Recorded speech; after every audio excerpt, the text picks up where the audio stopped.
الحمدللہ رب العالمین والصلاة والسلام علی رسول الکریم اما بعد فاعوذ باللہ من الشیطان الرجیم بسم اللہ الرحمن الرحیم یا ایہا الذین آمنوا هل ادلکم علی تجارت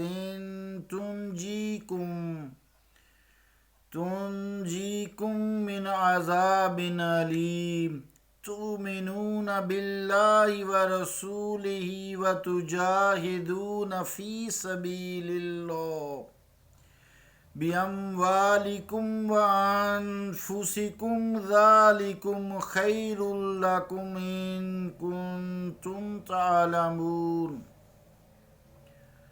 يَغْفِرْ لَكُمْ ذُنُوبَكُمْ وَيُدْخِلْكُمْ جَنَّاتٍ تَجْرِي مِن تَحْتِهَا الْأَنْهَارُ وَمَسَاكِنَ طَيِّبَةً فِي جَنَّاتِ عَدْنٍ ذَلِكَ الْفَوْزُ الْعَظِيمُ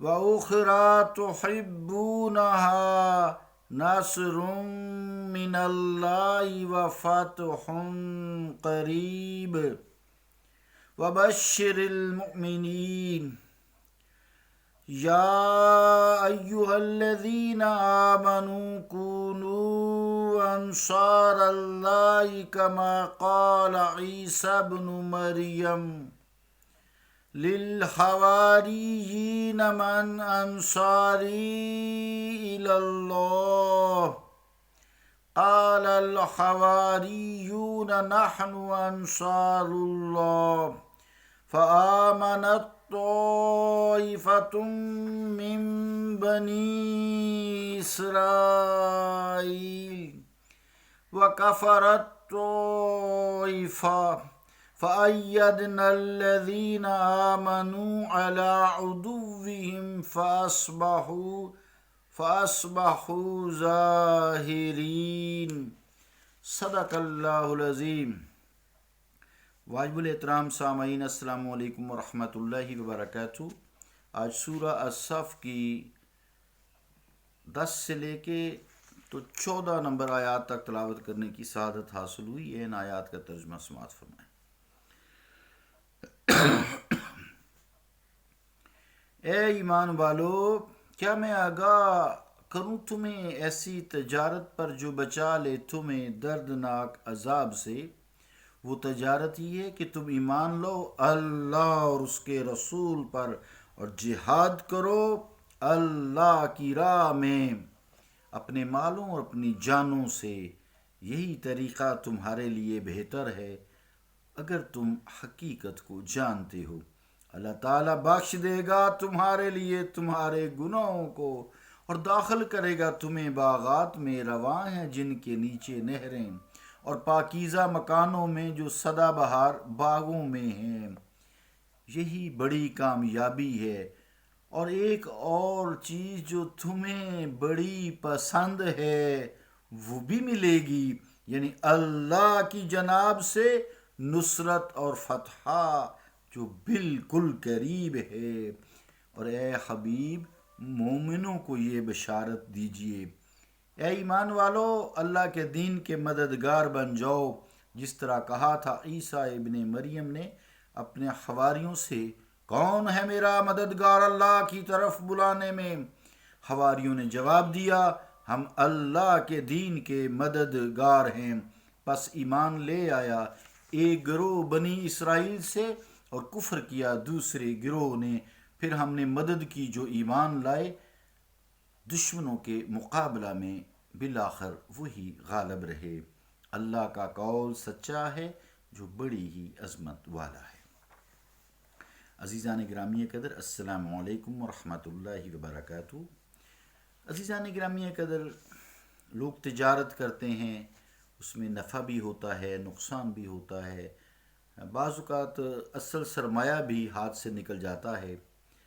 نفع ہو تو یہی ہوگا کہ دولت کی فراوانی، دنیا کا جو نفع ہے، اور اسباب عیش و عشرت مہیا ہو جائیں گے، لیکن ایک جو یہاں اللہ تعالیٰ نے تجارت بیان کی ہے جس سے اللہ تعالیٰ بندوں کو باخبر کر رہا ہے اور اس میں حصہ لینے کا ذوق شوق دلا رہا ہے، اور پھر اس کی تجارت کی جو چند خصوصیات ہیں وہ بیان کی ہیں کہ اس میں نفع ہی نفع ہے، نقصان کا اندیشہ ہی نہیں ہے، اس کا نفع پھر عارضی نہیں ہے، فانی نہیں ہے، بلکہ دائمی ہے اور لا فانی ہے، ابدی ہے اور سرمدی ہے۔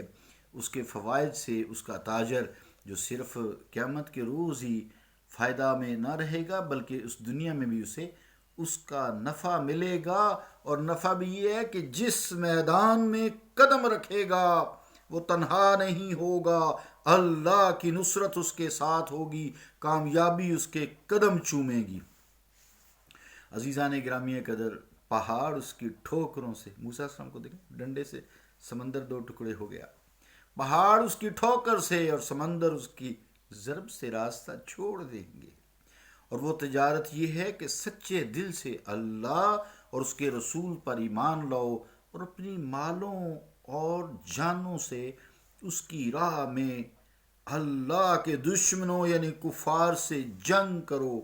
بتایا کہ مال بچا بچا کر رکھنے کا تمہیں کوئی نفع نہیں، بلکہ اس کی رضا کے لیے اپنا گھر بار لٹا دو، اپنی جانیں قربان کر دو۔ یہی سودا، یہی تجارت سود مند ہے، فائدہ بخش ہے۔ جان کو بحفاظت رکھنے میں تمہاری سلامتی نہیں ہے، اس نے تو نکلنے ہی نکلنا ہے۔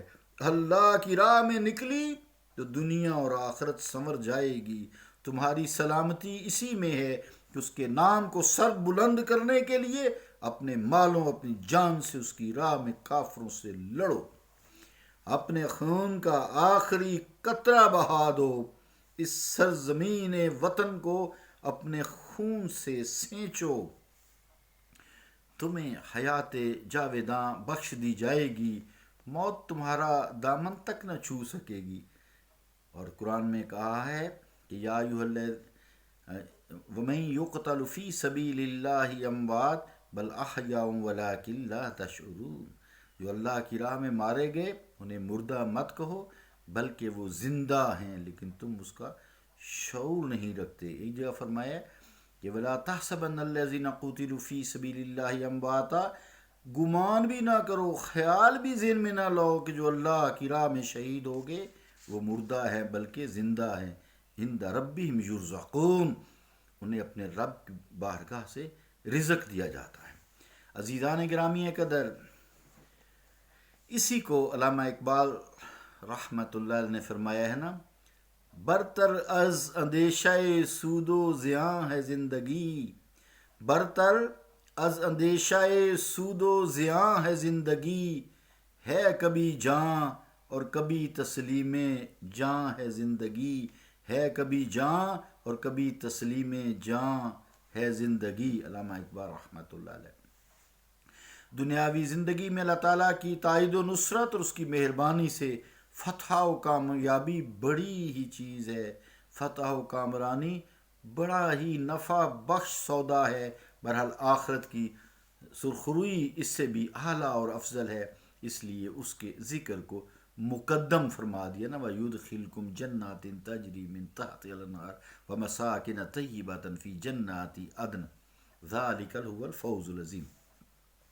عزیزان گرامی قدر، آگے پھر 14 نمبر آیت میں اللہ کریم نے فرمایا جو اللہ تعالیٰ کو کسی کی مدد کی ضرورت نہیں ہے، وہ تو سب کا مددگار ہے، وہ ایسی مددوں سے پاک ہے، نہ اس کا کوئی کام ہماری اعانت کا محتاج ہے، وہ خود غنی ہے۔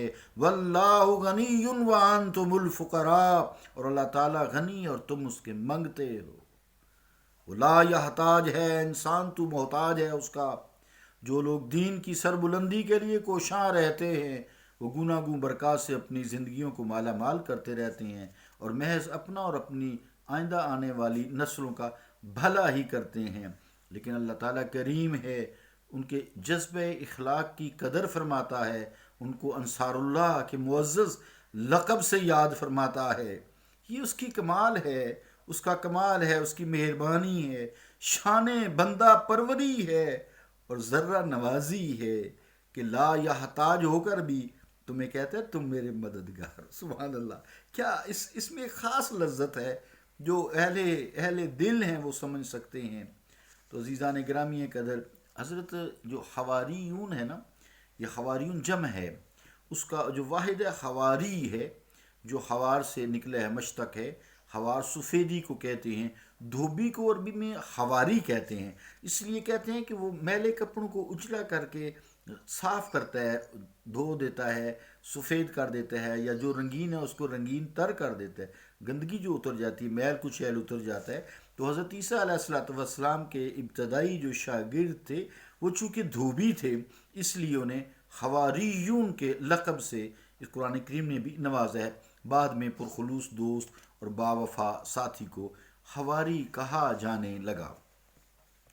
عزیزان گرامی قدر 14 نمبر کے جو آیت ہے اس کے آخری آیت ہے سورت کی، اس میں فرمایا جب سیدنا حضرت عیسیٰ علیہ السلام نے بنی اسرائیل کو من انصاری اللہ کہہ کر دعوت حق دی تو سلیم و تبع لوگ لبیک لبیک کہتے ہوئے حاضر خدمت ہوئے اور مشرف با ایمان ہو گئے. لیکن بنی اسرائیل کے ہٹ دھرم اور ضدی لوگ یہودی یہ چڑ گئے اور کفر پر آمادہ ہو گئے. اپنی سنت کے مطابق اللہ تعالیٰ نے ایماندار گروہ کی مدد فرمائی اور ان کو غلبہ اور کامیابی سے سرفراز کر دیا اور ان کے دشمنوں کو شکست فاش دی. اللہم اجعل من انصاری نبیک المصطفیٰ و رسولک المجتبیٰ علیہ وعلی آلہ افضل الصلاۃ وأجمل الثناء وأيدنا على جميع أعداء دينك ليصبح بتأييدك ونصرتك ظاهرا على الأديان كلها إنك على كل شيء قدير.